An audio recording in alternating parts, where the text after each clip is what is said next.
Hello students, welcome to Kanan Sachdeva maths classes. हम कर रहे हैं question number 2 of exercise 2.2, find the product by suitable rearrangement. जैसे कि हमने प्रीवियस क्वेश्चन में किया वो था एडिशन का, तो उसमें भी हमने रीअरेंज करके किया था ताकि कैलकुलेशन इजी हो जाए। उसमें हमने प्रॉपर्टी यूज की थी एसोसिएटिव। एसोसिएटिव प्रॉपर्टी में क्या है कि दो से ज्यादा नंबर्स को अगर हमने ऐड करना है तो इस ऑर्डर में हम ऐड कर रहे हैं ताकि हमारे पास कैलकुलेशन इजी हो जाए। और एसोसिएटिव प्रॉपर्टी होल नंबर के केस में मल्टीप्लिकेशन के लिए भी ट्रू है, तो अब हम मल्टीप्लिकेशन में भी वही प्रॉपर्टी यूज करेंगे। So first is a part 2 into 1768 into 50। Associative property क्या है? A into B into C, so A into B into C. This is associative property for multiplication. इसी को यूज कर रहे हैं हम, और हमें नंबर्स को इस अकॉर्डिंगली अरेंज करना है कि कैलकुलेशन इजी हो जाए। अब देखो 2 इंटू 50 इज 100, कैलकुलेशन इजी होगी। तो मैंने 1768 और इन दोनों को एक साथ रख लिया, 2 into 50, so 1768, 2 5 10, so 50 into 2 is 100।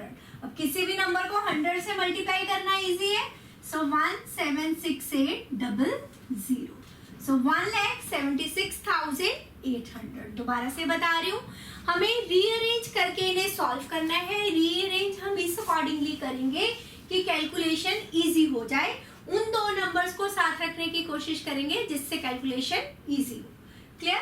तो 50 इंटू 2 इज 100, तो हमने इन दो नंबर्स को एक साथ रखा एक ब्रैकेट में, सो मल्टीप्लाई करेंगे 100 से। This is the answer. Next is 4 into 166 into 25।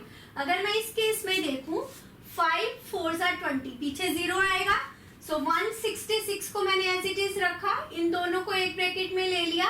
4 into 25, 25 4 100, सो 166 को 100 से मल्टीप्लाई करेंगे, 16600, 16,600। क्लियर? तो 25 4 100, तो हमने 100 से मल्टीप्लाई किया किसी नंबर को, तो पीछे 2 zeros आ जाएंगे उस नंबर के। नाउ सी पार्ट हमारे पास क्या है? 8 इंटू 291 इंटू 125। अगर मैं यहाँ देखूं 5 8 40, 0 आएगा पीछे, सो 291 मल्टीप्लाई 8 इंटू 125। 125 को 8 से करके देखो, 8 5 40, 16 एंड 4 1000, तो 125 इंटू 8 इज 1000, 291 मल्टीप्लाई 1000, सो क्या आ गया? 291,000, 2,91,000। दोबारा से 3 पार्ट बता रही हूँ, फिर नेक्स्ट पे चलेंगे। 25 4 100, तो इन दो नंबर्स को हमने एक साथ रख लिया।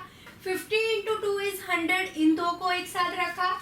125 इंटू 8 इज 1000, तो इसलिए इन दो को एक साथ रखा। नाउ नेक्स्ट पार्ट पे चलते हैं, डी पार्ट। क्लियर है ये तीनों पार्ट? नाउ नेक्स्ट पे चलें। डी पार्ट क्या है हमारे पास? D is 625 into 279 into 60। अब मैं यहाँ पे देखूं 5 6 30, तो यहाँ पे पीछे 0 वाला डिजिट आ रहा है, तो हम यहाँ से इन दोनों को एक साथ रख लेते हैं। अगर मैं इसकी और इजी कैलकुलेशन करूं, 625 होता है 25 का स्क्वायर, सो 25 इंटू 25 625, 4 4 16। ये हो गया। या तो मुझे इन दोनों को मल्टीप्लाई करना पड़ेगा तो आंसर आएगा, या मैंने क्या किया, इनको स्मॉल पार्ट्स में लिख लिया। 625 25 25 625, 4 4 16, 25 को 4 से किया 100, 25 को 4 से किया 100, तो इट मींस इन दोनों को मल्टीप्लाई करके मेरे पास क्या आएगा? ये आंसर आएगा। क्लियर? ये आएगा 10,000, सो 279 और 4 zeros आ गई, 27,90,000। दोबारा से बता रही हूँ डी पार्ट। या तो मेरे पास ऑप्शन है कि 625 को 16 से मल्टीप्लाई करके देखूं रफ में और आंसर फाइंड करूं। यहाँ पे मैंने इनको स्मॉल पार्ट्स में लिख दिया। 625 25 इंटू 25 होता है, 16 होता है 4 इंटू 4, चारों मल्टीप्लाई ही करने हैं तो किसी भी ऑर्डर में कर सकती हूँ। 25 4s are 100, 25 4s are 100, तो मेरे पास आंसर आया 10,000. सो 279 को 10,000 से मल्टीप्लाई कर दिया. क्लियर. नाउ नेक्स्ट पार्ट पे चले. Next is E part. E part में क्या है, 285 मल्टीप्लाई 5 मल्टीप्लाई 60. अब मैं देखूं 5 इंटू 0 तो 0 आएगा. 285 और 5 इंटू 60 को मैंने एक साथ ले लिया. 6 5s are 30 और एक 0. अब 285 को 3 से मल्टीप्लाई करना कंपैरेटिवली इजी है. 5 3s are 15, 8 3s are 24 and 1 25, 3 2s are 6 plus 2 8. 8 55 और दो जो जीरोस थी 300 के साथ वो आ गई. सो 85,500. क्लियर. ये भी 285 5 इंटू 60, 6 5s are 30 और एक 0. सो 285 इंटू 3 855, दो जीरोस जो यहाँ पे थी वो लिख दी. So this is the E part. Now we will move to the F part. इन सभी केसेस में एसोसिएटिव प्रॉपर्टी ही यूज हो रही है.